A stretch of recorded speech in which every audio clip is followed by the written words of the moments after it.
Libé, Labo.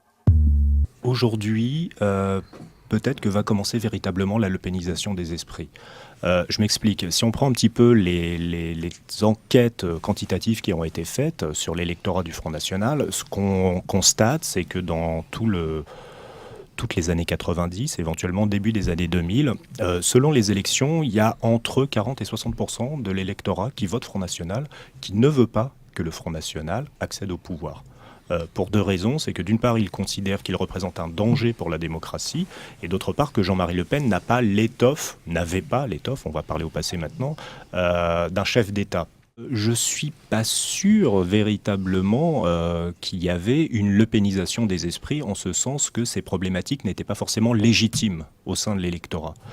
Je pense que maintenant, avec sa fille, ça peut changer, en ce sens qu'elle peut contribuer à lisser l'image, elle peut contribuer à dédiaboliser, si elle transforme l'essai de se débarrasser de tous les nostalgiques de Pétain et autres néo-nazis au sein du Front National ou même dans son orbite, ça peut contribuer à rendre audibles les thèses du Front National et donc à véritablement mettre en marche tout le reste de l'idéologie et donc la lepénisation des esprits. Et puis il y a eu des prières sur la voie publique. D'abord c'était rue Mira.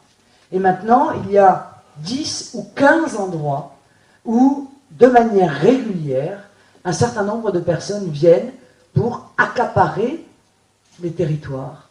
Je suis désolé, mais pour ceux qui aiment beaucoup parler de la Seconde Guerre mondiale, s'il s'agit de parler d'occupation, on pourrait en parler, là pour le coup. Marine Le Pen, elle envoie un message double, je pense. Elle envoie un message de radicalité à l'intérieur de son propre camp pour amener à ressouder tout le monde.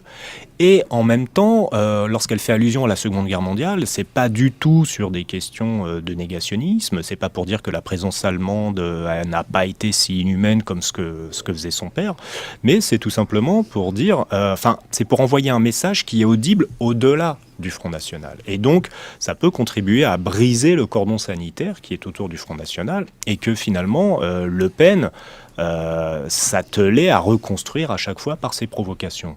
Donc je pense qu'il y a cette double dimension à la fois interne et externe. Est-ce que c'est justement son ambition à Marine Le Pen que de dédiaboliser ou briser le cordon sanitaire qui pourrait aller jusqu'à des alliances ou des accords de gouvernement avec l'UMP par exemple? Est-ce que c'est son ambition?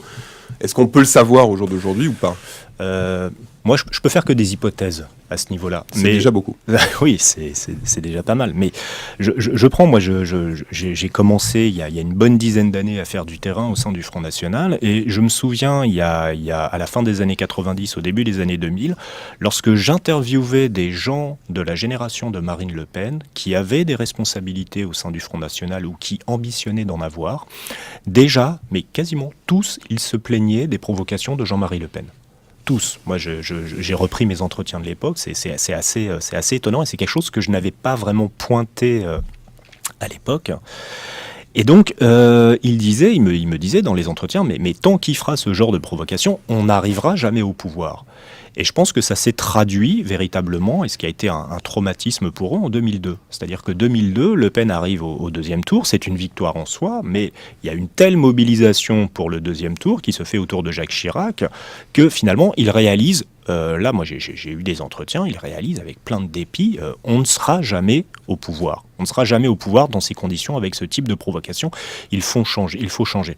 Et donc je pense que Marine Le Pen est dans cette perspective électoraliste, elle veut faire des voix. On ne peut pas continuer à faire de la politique pendant des années et des années en étant uniquement dans l'opposition et sans ambitionner d'arriver quelque part à un moment au pouvoir. Libé, Labo.